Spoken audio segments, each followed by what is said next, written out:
Sean Bonner, according to his website, no one knows what he does. But what we know, it has to do with nuclear power. So Sean, take it away. Hi. Hello. Hello. Hello. You working? Hello. Can you hear me? OK. Hey. So I'm going to talk about this project called safecast that I've been working on for the past 2 years or so. I'm going to start off with a couple stories that'll sort of put it in a little bit of context for you. OK. So in April 2011, a group of people that we were sort of working together with on this project went to Fukushima with a bag full of Geiger counters. They were the first Geiger counters we'd gotten our hands on at this point. And they went there with the plans of measuring the contamination levels at schools. At this point, there wasn't really any information getting out to the public. Nobody knew what was going on. People couldn't get anything reliable. They didn't know who to trust with the information that was getting out. And so we sort of had taken it upon ourselves to try to get some of this data. And we weren't really sure how long we were going to be able to do this. It was sort of a weird political climate. We sort of assumed that there would be someone who knew what they were doing that was going to come in at some point and do stuff. So we figured that if nothing else, if we can get in and measure a couple schools, that would probably be good. And we didn't think that we'd get a lot of political blowback from that, because who would object to measuring schools and making sure the kids were safe? And it turned out that the schools objected. And we were actually told that we couldn't take measurements at the schools because what happens if we find something? Then they would have to do something about it. That actually happened. So a couple months after that, once we had gotten into the habit of going and taking these measurements and everything, we found this area, which is actually, at this point, the highest radiation levels that we had found. And so this border is actually at the evacuation zone that had been set up by this point. So across that line, it's considered unsafe to live by the Japanese government at this point. Everybody got kicked out. And so on this side of it, there was a handful of guards who were standing around making sure that people didn't cross that because it's not safe. So they were standing around all day, every day, for over a month at this point, and the only thing they had was some rubber gloves and paper masks. And so we were there in a car, and we had a bunch of Geiger counters, and they're all going ballistic and beeping all over the place. And we're talking to these guys, and we're like, so it's unsafe right there, but you're right here, like all day long. Are you worried? and these guys were like, no, our bosses say it's safe, so we have to trust that. So that's sort of like what was going on at this point. All right, so I'll go back and explain like where that all leads to. So March 11th, 2011, there's this earthquake and resulting triple meltdown at Fukushima Daiichi in Fukushima in Japan. And I was in Los Angeles, and we have earthquakes in Japan, or we have earthquakes in Los Angeles, so sort of out of mutual earthquake respect, I'm emailing my friends in Japan right away, making sure everybody's okay. Some of them had information, some people didn't know what was going on. So really quickly, a handful of us were on an email chain and realized that people in Japan couldn't get any information, probably because they were freaking out because there was like a nuclear plant melting down not too far from them. So we thought, look, we know how to internet. We are going to go collect this data that's out there and put it someplace visible that people can check out. And so we started looking around, and what we found out was that there wasn't really any data. There wasn't really anybody paying attention. There was a handful of monitoring spots set up, and they were mostly useless because they were like way on top of buildings, and they would publish these giant wide averages rather than any kind of specific data. They were mostly set up to measure cosmic rays, and they were pretty much useless for what was going on. And we really couldn't believe that this was the case, but we were looking around, and that was it. So our big plan to just harvest this data that was out there and put it in some kind of a presentable format instantly fell apart.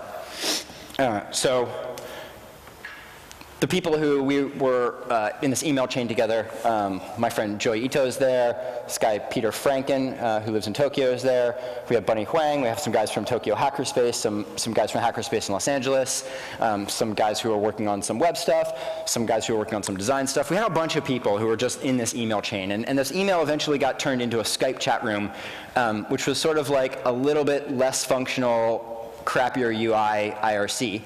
And so we were using this 24 hours a day and just having this discussion. And so we were trying to figure out how we could get data, and anytime the people in the room couldn't come up with an answer, somebody there knew someone who did. So, oh, okay, we know a guy who builds Geiger counters, let's pull him into this discussion. So it was a very active thread where just people kept coming in and they would answer some questions and then jump out, and we started putting some ideas together. So we came up with plan B. And that was, we could sort of harvest the networks that we had and get the word out and raise some money and buy, a couple thousand Geiger counters, give them out to people and get these people to collect the data and publish it back. And then that way there'd be real data. So that's what we thought we would do. And so we had a Kickstarter to try to raise some money, got some things together, and then we realized that that wasn't going to work either because there were no Geiger counters. I guess before March, there was really no market for measuring radiation. Nobody cared about it. If your job was selling Geiger counters and you sold like 5 Geiger counters a month, you were pretty psyched. Like that was big, big, big business. So instantly, the whole world's supply of Geiger counters sells out like 24 hours after this meltdown. And they all like got shipped to like bomb shelters in Ohio or something. So everybody in Japan couldn't get them, we couldn't get them, and so our plan to get a whole bunch of Geiger counters and give them out to people was instantly bust right away. So we had to come up with another plan. So we got all these people that we had in this chat room. We said, let's all go to Tokyo, we'll sit down in a room, we'll put our heads together, we'll look at what we have available, and we'll try to figure out a solution. So we all got into Tokyo, we all sat down in this room, we talked to them. We said, okay, let's put everything we have on the table and try to figure out what we can do here. So we had a couple Geiger counters, and we had some duct tape. And so one of the guys who was in the room, Ray Ozzie, came up with this fantastic idea, and he said, what if we could attach a Geiger counter to a car, and if we can make this mobile? So then rather than having one device taking one reading in somebody's hand, we could go collect a whole bunch of readings with it. And maybe that would make one device a little bit more useful, and we could sort of stretch out what we had a bit more. So we're like, okay, this is a fantastic thing. So right away we put this plan together. We're gonna do a drive, and we're gonna collect this data. So this is what we did. So we took a Geiger counter, and we literally duct taped it to the window of a car, and this is brilliant. You guys will love this. Every 10 minutes, we took a picture of it with an iPhone that was geotagged. And I know, it's awesome.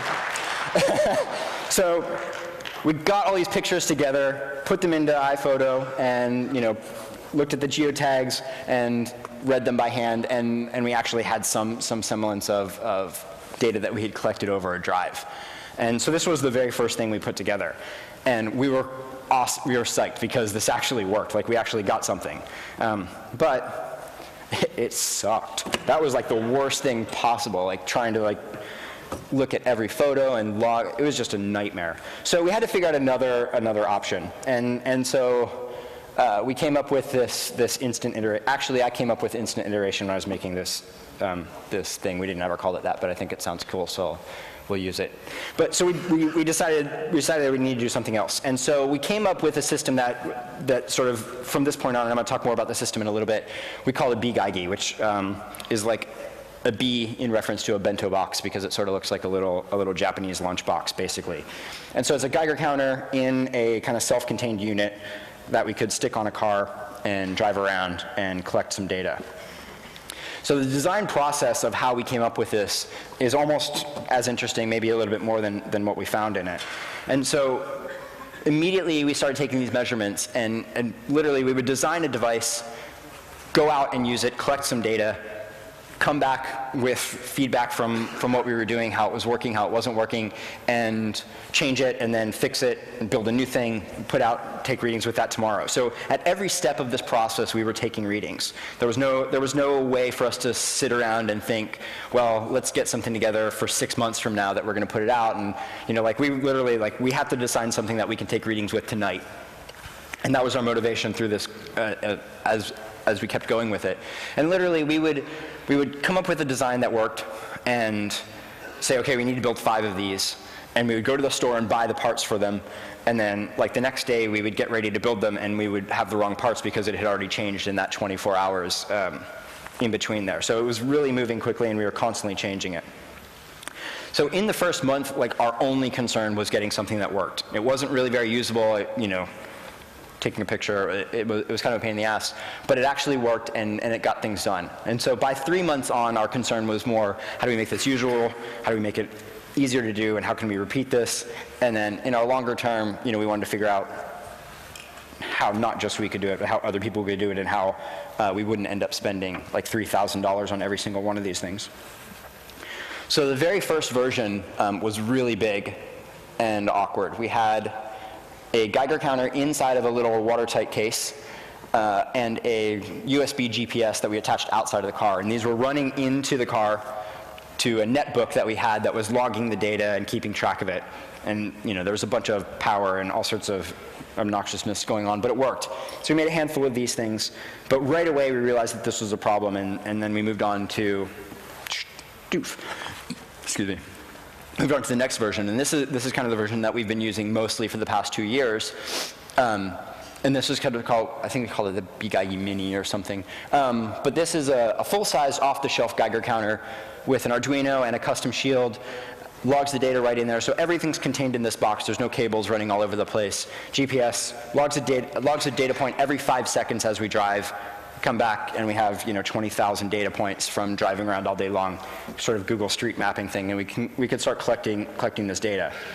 But buying a whole bunch of commercial devices and putting everything together wasn't necessarily the most cost-effective way. That costs about $1,000 for each one of those.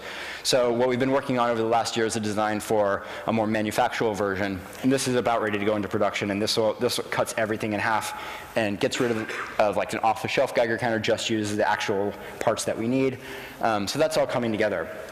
And those are kind of the big milestones as we went. But there's really, like I said, we were making changes kind of every day. So we actually had a new version that we were sort of using every 3 to 4 months. We were making versions for different things. So we had a version that was just for our volunteers who didn't necessarily know all the ins and outs of how to build a device, because a lot of, we were building these in Tokyo Hackerspace. A lot of people who were building them, they were then taking them out. If something broke, they knew how to fix it. But we also had people in neighborhoods, in different prefectures who just wanted to help out, so we were just giving them devices. And so we had to build something that was a little bit more robust, and that they didn't have to tinker with.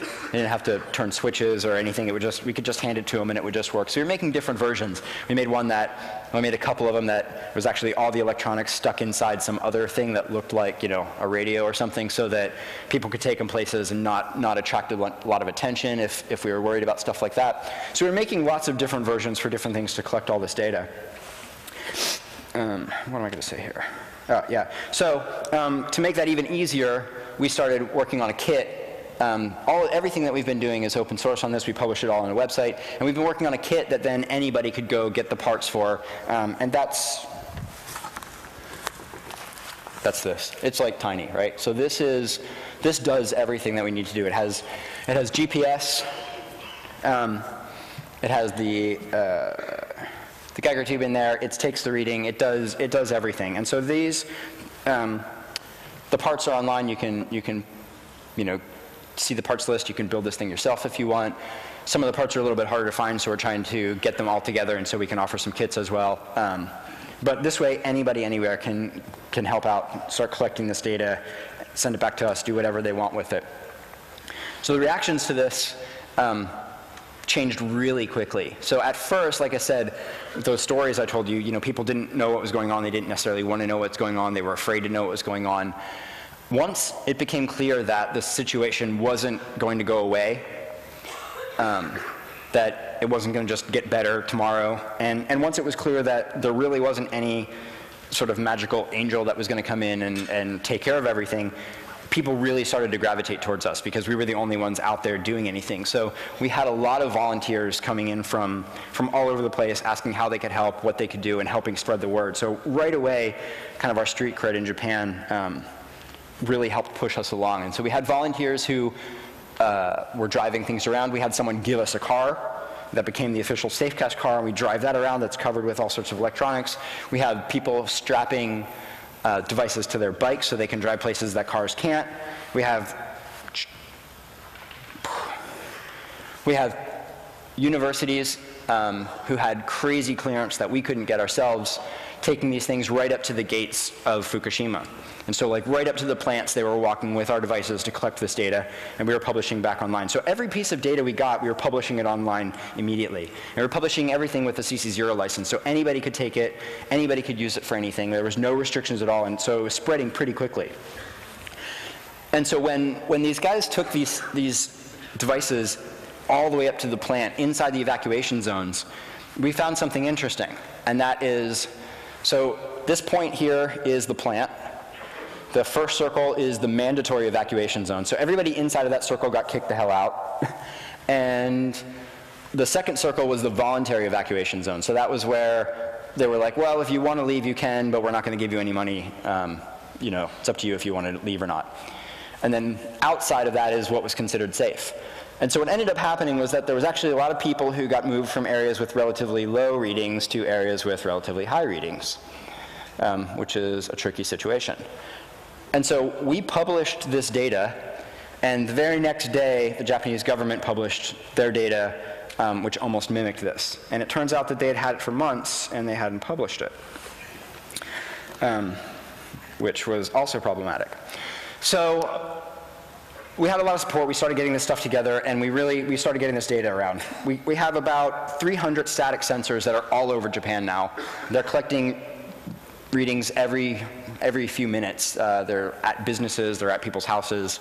They're just in one place, just collecting a reading nonstop. So we know if there's anything that changes in any of these places. We also have over 100 of these mobile units that are out for volunteers. They're taking them, they're collecting them. They're attached to delivery trucks. They're all over the place. They're constantly collecting readings. And with that, we've been able to map the majority of Japan. And so we know what the levels are everywhere. And this isn't data that ever existed before that. So once we started getting this data, we had to figure out what we were going to do with it and how we could display it. And so we built these maps that could handle millions and millions of data points because there wasn't anything that could do it beforehand. And so with the maps, you can zoom all the way into a neighborhood and you can see what the reading is that was taken right outside of your house, as opposed to what was available previously, which was a giant average for your entire city. And then you get a much better picture of what's actually going on, as opposed to just a couple of handful of points around. We also started taking readings all over the world, so you can see how the readings in Japan compare to everywhere else. And with this platform, we built it so you could overlay other kinds of data to it. So these big white points are where there's nuclear reactors. So you can see there's a whole bunch around us right now. But now we can actually build a giant data set for the whole world to get a snapshot of what the radiation level looks like right now. One of the things is that because we were taking really, really, really specific readings and what was available before was so vague, it's really hard to compare the two. We only kind of know, like, on average what things looked like before, and now we know exactly what they look like. So what we want to do is create this giant map, this giant data set that's a snapshot of what the world looks like right now, that this way, if something happens 10 years from now or 15 years from now, people will actually be able to look back and say, this is exactly what the radiation levels were in 2012. Now we know what's changed. Whereas what we're doing right now is guessing based on what we think global averages were. So with our visualizations, we had a very similar sort of just get things up that work, but refine it all the time process. So initially, we were only publishing the static things because we didn't think there was a future in the drives. We thought that was just kind of something we were doing just to kind of collect some data and get an idea. But it turns out the drives were actually the most important thing because the levels weren't changing. After the meltdown, that's when the contamination happened. It wasn't changing on a daily basis, so it was more important to go try to cover a lot of ground than to sit there watching one point over and over. So our approach as to what we wanted to get out to the world to check out was different. So that's when we moved over to Google Maps. So we had a different map for every single drive. And when we had a web page with like, 400 links to individual drives, that became a problem. You couldn't actually look at anything. And so then we moved to another platform where we could see everything from Japan. Then we built a new platform where we could see everything from the world. Now we just released an iOS app. Hopefully we'll have an Android version of it pretty soon as well. That's basically a virtual Geiger counter. It looks at your location. It looks at our data. Tells you what readings were taken very close to you. So you can see like what, it's not as good as having a Geiger on your hand, but it gives you something that's very accurate. We have an API, publishes out all this data, so you can query it with anything you want. You want to know just data from a certain area, just data from a certain time, just data that's over a certain reading. Any of that stuff you can find. You want to find only stuff that was taken with a certain kind of device. You can do all of that. You can also send us back data that's tagged with all the same sort of stuff so that you can continue to add to it. And so a lot of people are taking this data and using it now. Yahoo Japan has our data on the front page of their site where they're showing off their radiation. And just a few months ago, the government of Fukushima actually published their own maps of the world radiation data, sort of as like their sort of efforts to help the world with this, and they're using all safecast data for their maps, which was pretty exciting for us that the government of Fukushima is backing up all of their claims with our work. So in the first 6 months, we had 1 million data points. Just the other day, we broke 5 million, so it's moving right along.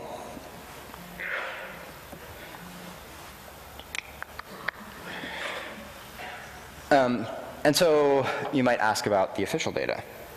What's coming out? If you were paying attention at the time of all this went down, you might remember that there was this big sort of hullabaloo with TEPCO giving out data, and then the Japanese government kind of coming in and like slapping them and saying, you guys aren't doing this well enough, we're going to take over. That TEPCO was kind of saying, well, here's this data, but we lost the data for these hours, and we only have data for this neighborhood, but not that neighborhood, oops.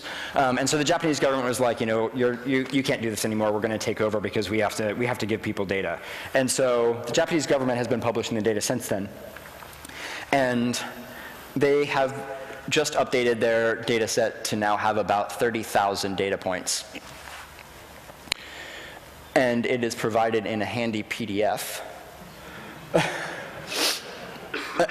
And it's copywritten left and right, so if you want to use it for anything other than looking at, you have to write a request, and then they'll think about whether they'll let you use it. And basically what's happened with that is people have just stopped asking them because they've become irrelevant in this whole situation. Nobody trusts the official data anymore. Nobody cares about it. It pales in comparison to what's been collected by the volunteers and the people in the areas, so they sort of wrote themselves out of the equation in general. This is all happening because from the very first minute of this, we were talking about it online. We were publishing our plans, we were talking about the devices we were building, we were talking about what worked, what didn't work. And so by having everybody involved from the very beginning and reaching out to as many people as possible to help us, we built up this really fantastic trust with lots of communities and lots of people who were able to jump in and help with our projects and tweak things. And we had some of the world's experts in this stuff just like diving in and throwing a whole bunch of information at us that we were able to use and move really quick on. And we thought that it was kind of cool, and we thought that this was pretty interesting. And it became really clear a few months ago.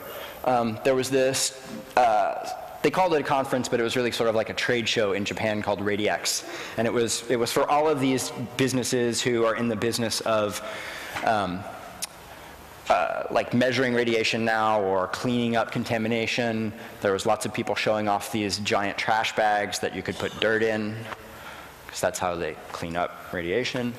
And so we were like, okay, well, we're going to go to this thing and we're going to show off what we've done. maybe there's some people there who could use it. Maybe we can get some good information back. This is a market that we haven't really, we haven't reached out to any companies. We've been talking to people. So, maybe this would be some cool back and forth here.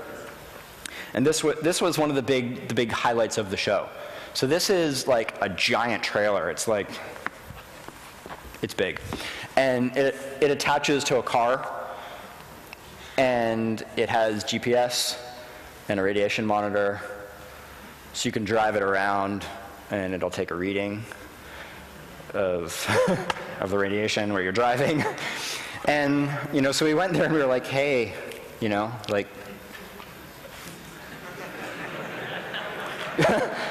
hey guys,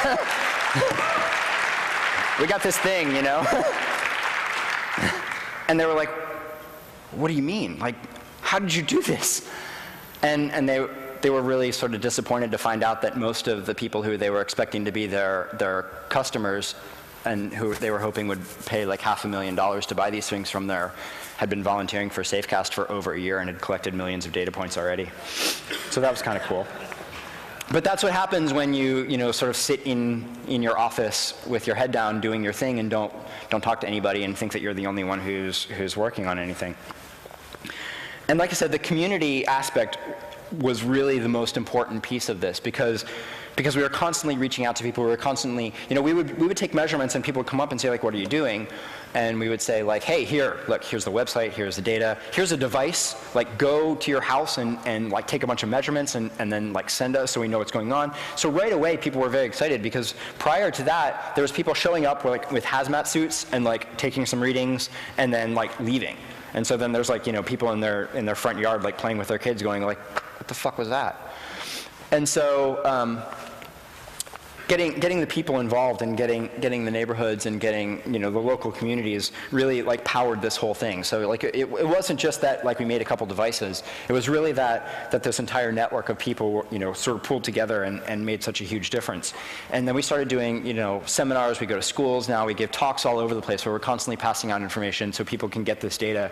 And it's really sort of changed the whole perception of what people are expecting from authorities in this sort of incident. I don't think if something happens again in Japan that any of the folks who have been involved with this anyway are going to sort of look to a government or something as the source of information. They're going to turn to each other and they're going to think like, we can solve this.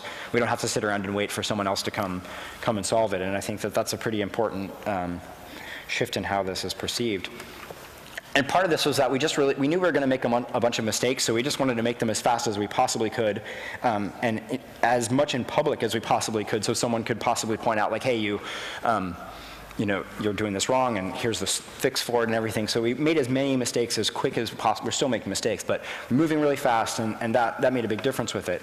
So now we're actually looking at if there's other things that could benefit from what we figured out in the past 2 years looking at radiation. Are there other environmental things that are also sort of vaguely reported and could be helped by having a whole bunch of people taking really specific readings?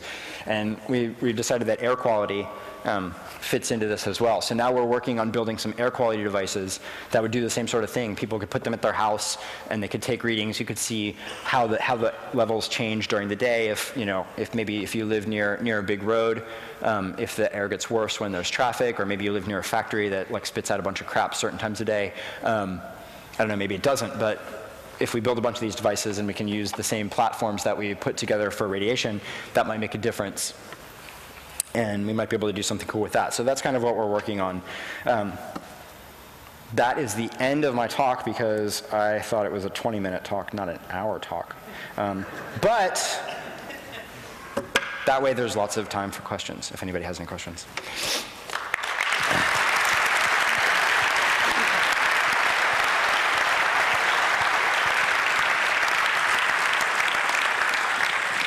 So if you have questions, there are mics in the aisles.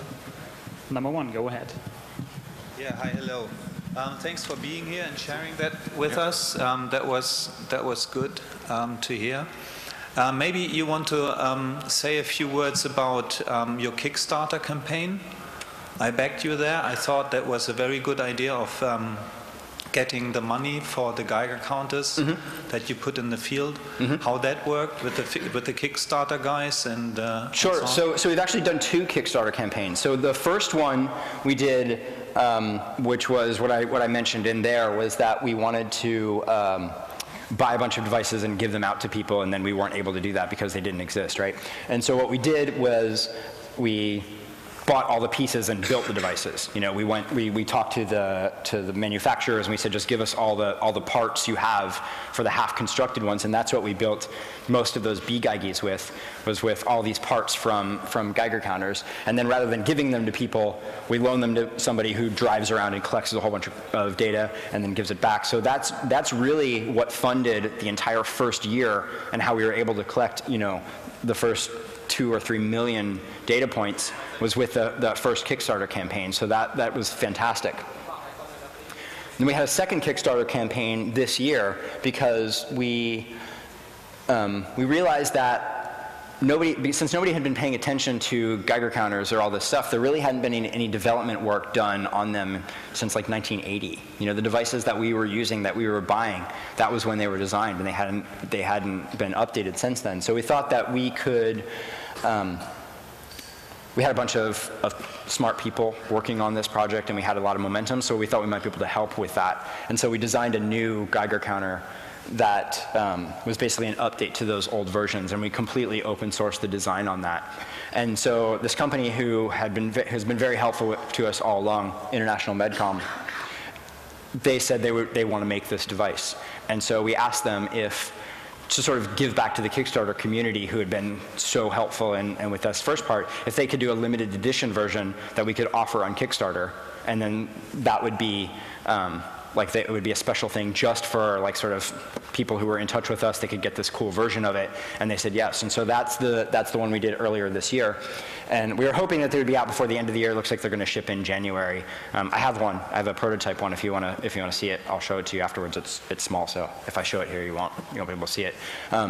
But that's like a much smaller, sort of like iPhone-y size Geiger counter that anybody can use and collect really great data, and it interfaces with the apps and the website and all of that stuff. And so Kickstarter has been an amazingly helpful tool for us to reach out to lots of people, their communities that we didn't necessarily have access to, and also just like a ton of people coming out of the woodwork, just like, you know, here's $5, here's $10, like that. It was really amazing to see how many people just wanted to help.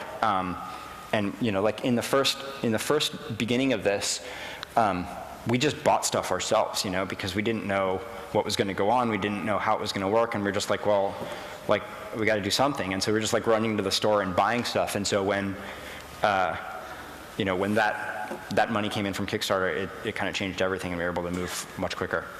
Number 2. Hi, over here. Right, first I want to say that it's really, really awesome you did this, because after the Fukushima disaster, the TEPCO and the Japanese government totally dropped the ball on this.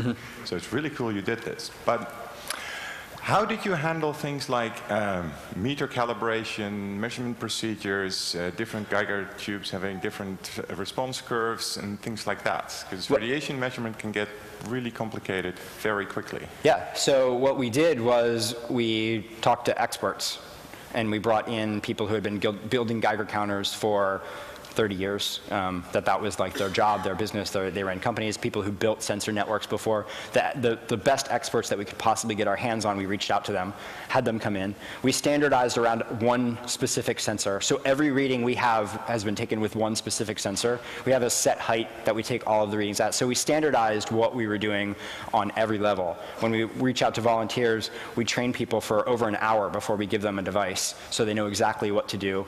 And then we do several readings in the same places over and over and over again, so that if there's anything weird, we can spot it. We take them with different devices. All of the data that we have is trackable all the way back to the individual device. So if something weird pops up on a specific device, we can track that. So that's part of the thing, is that we didn't want to create a data set that would be useless. We didn't want to create data. We didn't want to go through all this work and then have somebody go, oh, well, that's interesting. Now I have to go remeasure it myself so that I could actually use it. We wanted to create a data set that would actually be usable. And so that's why we had the pretty much everybody that we could. We partnered with Keio University and Kyoto University and all of these like experts who knew what they were talking about and could come and tell us what to do, and then we would pass on that information to people. Okay, the internet. Cool. 6 questions. Hello. First of all, your blog.safecast.org site got DDoSed, community DDoSed. So a lot of people are interested in your website. Oh, okay. Here. Yeah. Oh, okay. There you go. Yes. Now the question: how were the Geiger counters calibrated, and what was the response to gamma rays at typical energy levels? So they're calibrated by the manufacturer. So that's like we were working with a company that builds Geiger counters specifically. So they were calibrated specifically looking for cesium, which is the major contaminant that was coming out from Fukushima.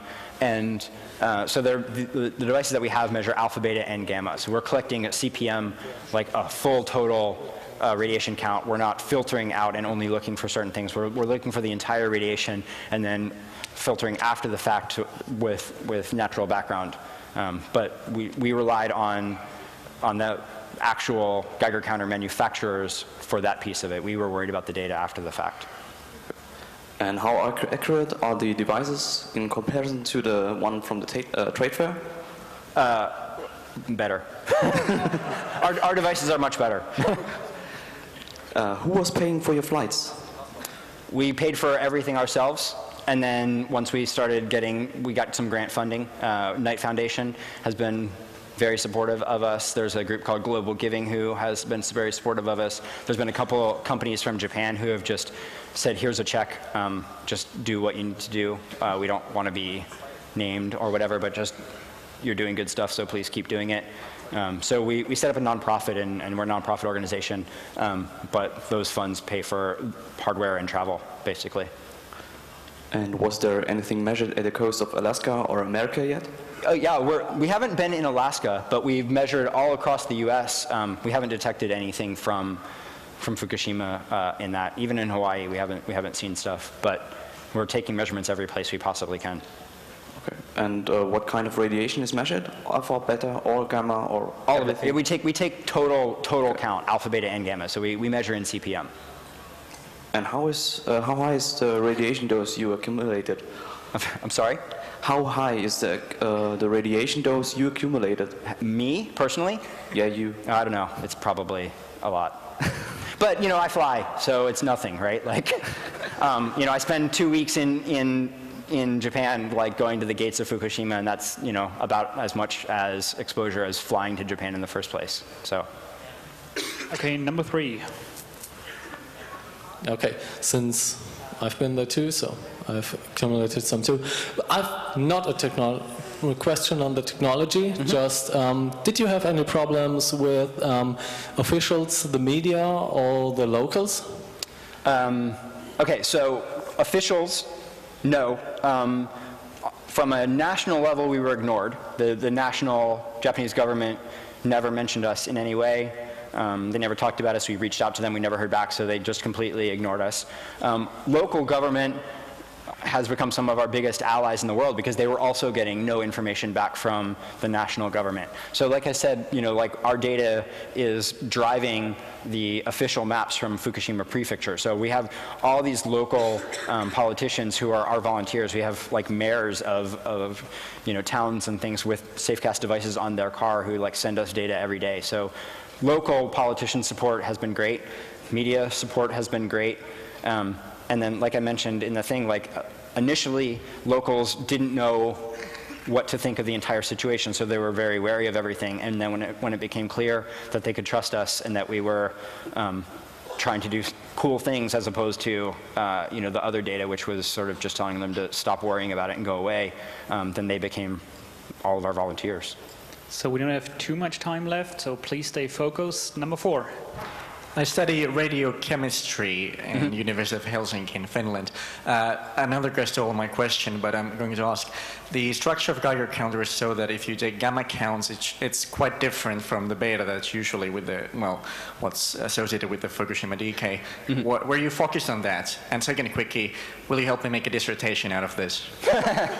Yes, I mean, like I said, we literally had teams and teams of people who at all of the universities in Japan who this is the stuff they work work on. We had the people who build sensor networks to monitor radiation around Chernobyl, around 3 Mile Line. Like the people who that's what they have done for their entire lives advised us on what to be measuring and how to look for it and what data to collect that would be most useful to people later on. And then absolutely, I mean, everything that we've done is completely open and out in the public. You can grab anything that we have. You can email us online. We'll give you any more information that you want. Thanks for trusting all those people, although I have to admit that not my department knew anything about your project. Oh. Okay. Number 2. Yeah, hi. I just wanted to mention a device that can measure radiation, and that's cheaper. You can compare it, of course, with your device, but it's your mobile phone, and you just need a $3 software on it, and you can take a rough measurement. It's not as precise as a Geiger counter or spectrometer or something, but it's $3, and it's called radioactivity counter. It's on the app market, and it's also available for iOS. Yeah, I'm not the author. that's for entertainment purposes only. Like you're not gonna. It really works. It works, but it's not reliable in any way. I mean, you can watch a video on YouTube. They compare it with a Geiger counter. If it's on YouTube, it's the same rating. Hey, I got nothing. If it's on YouTube, I have it here. You can look at it. Okay, number 1. I very much liked this kind of assessment, both technology-wise and also deployment-wise. These days, when at least one nation is reserving the so-called Samsung option, this kind of measuring network is extremely important.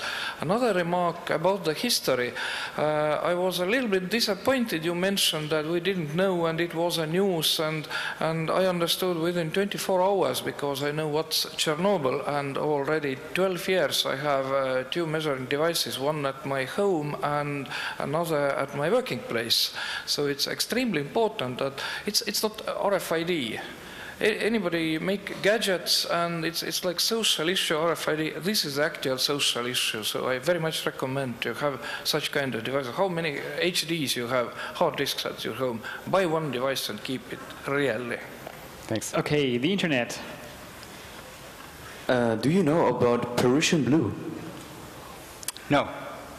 It's some kind of medicine? Nope. Okay, number 3. About the air quality project, what data do you think to collect, and when will it be available on the market, and what is your vision about the air pollution sensoring?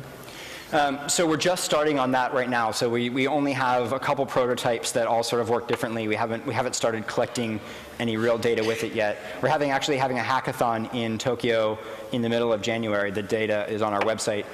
We'll be doing it live online, working on, and the air quality devices are part of what we're going to be working on with that.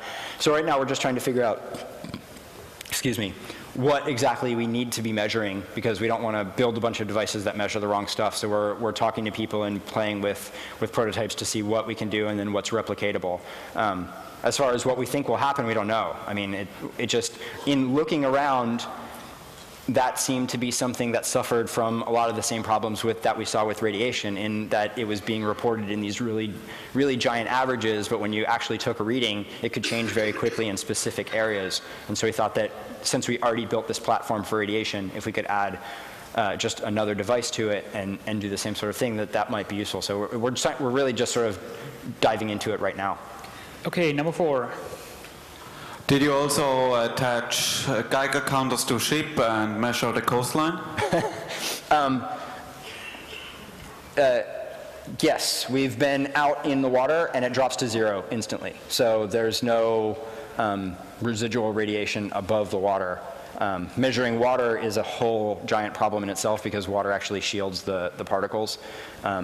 So we haven't gotten into that. We haven't gotten into measuring water or food or whatever, but we've been out in boats and there's, whatever the normal background is, it drops to 0 the second you're on the water. So. Okay, number 1. First of all, thanks for the nice talk and the information you gave about, but I've got some questions about the data integrity and the data quantity and the education. So what to tell the people what to do actually with this data they read on their monitors. Yeah. So first of all, you said that you trained the people 1 hour for using the device actually, but are they trained also that contamination on the device affects it, or that they measure in 1 meter distance from ground, etc.? Yeah, we show them how to attach it to their car at the specific height. Not just to push the power button, I mean, but there are certain strategies how to measure nuclear radiation or generally. Yeah, like I said, we really had like the world's experts of measuring contaminated area advising us and working with us every step of the way to make sure that what we were collecting was useful, because we didn't want to spend any time doing this if then someone who knew more than us would come in and say, well, you did this wrong, so it's useless. I mean, it would be a waste of our time. And what about the quantity? I mean, I've been doing measurements in Tokyo the 3 weeks after the incident, and actually we measured some hot spots, yeah, but it was just one spot. So do you actually make sure that you don't just have one measurement, but you have good statistics in your measurements? Yeah, you can. Because you publish such pretty pictures of your radiation levels, yeah, but actually I can never say uncertainties or something. No, you can see all of it. You can zoom all the way in and pick an individual point. You can download the entire data set. So you make sure that you don't have just one measurement for one data point or something for one area. Some of the points, like in Tokyo, like near us, there's points that have been measured like 30 or 40,000 times. Like I mean, there's a lot of repeated measurements. So it's good statistics actually. Yeah. Okay. And the most important question probably is: do you educate the people what to do with these values actually? Because if I throw a number on you, yeah, you probably don't know what to do with it. So no, do you actually, educate what this means? We very specifically don't, because there's no agreement in sort of the health physics world about what's safe or what's not safe. There's a huge argument. And so this is not true. I'm sorry. Well, linear node threshold is not an argument. Yeah, we do not argue anymore. I understand that there's a lot of people who don't feel that way, but the minute anybody classifies a reading as safe or unsafe, there's a huge group of people who will come out and say that that's bogus. So we have been very clear to not take any sides on whether anything is safe or not safe. Okay, we publish the data, and then people can take it and interpret it on their own. Yeah, but people. Okay. Can we talk afterwards, maybe? Sure. Thank you. Okay, number 4. Hi. First of all, thank you very much for this very efficient and fast approach to the problem. As far as I understood, you're still using the quite accurate but maybe expensive sensor. Did you check for cheaper sensors that are available to measure radiation? Yeah, we checked for as much as we possibly could, and the cheaper sensors don't take as detailed radiation, or they take much longer to take a reading that's accurate. There's a lot of cheaper sensors that you have to keep it in one place for 10 or 15 minutes to get an accurate measurement, and that's not going to work if we're sticking on in a car and driving. We need something that can get an accurate reading in a second. All right. So that then we can use that. So how much is the sensor you're actually using at the moment? Just the sensor is, just that one piece is $125. Thank you. Okay, 2 questions from the internet. Where can we get these Geiger counters? You can get Geiger counters that we've been using from International Medcom. If you go to medcom.com, they sell them. And they're the ones who are producing the new one that we designed. It's not available yet. And if you go to our website, we have a link to our GitHub where we publish all of the software that we use for this stuff. We publish parts lists to help build stuff. And then, like I said, we're going to have a kit with the parts available hopefully soon for people who don't want to go buy the individual parts themselves. And is there anything to do left? How to? Yeah, I mean, there's a ton. There's a ton. If you look at the map, there's much more of the world that's not been measured than what has been measured. So we're looking for people in places that we haven't been yet to help out. Like, we definitely need a lot of that. Okay, time is up. At 10:45, we will take Jean down to floor 0 at the CCC Freiburg if you have any questions. So, but from now on, thank you, John. All right.